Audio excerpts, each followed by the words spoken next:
רבותיי, בוקר טוב, חזק וברוך, בעזרת השם, לסעודה לעילוי נשמת חנה בת זורה, בעזרת השם, tous les brachot de l'ilui nishmat. Rabotai, je me voyais au groupe. Aujourd'hui, il y a une prière spéciale. Aujourd'hui, c'était la création du monde. 25 Elul. Il y a une sgoula del Ben Ishraï. Qu'est-ce qu'on doit faire? Allumer 5 bougies, dire les psukim. Bezat Hashem, chacun qui veut les faire de sa façon, soumen sgoula.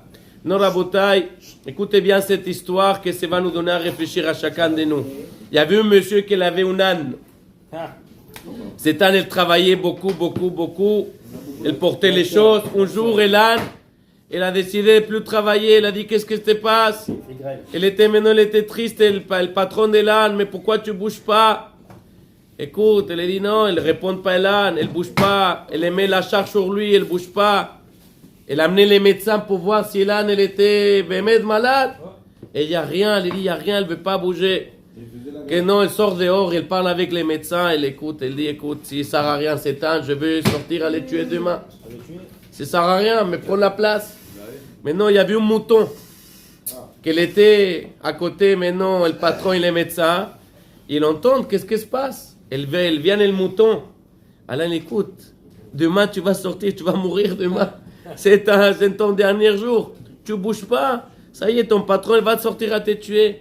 Et l'âne, il a eu peur. Elle se réveille, elle commence à bouger, elle montre à son patron qu'elle bouge. Il dit, mets-moi la charge sur moi. Et le patron était tellement content. Elle dit, mon âne, elle est tellement Baruch Hashem, elle est guérie. Qu'est-ce qu'elle a dit le patron?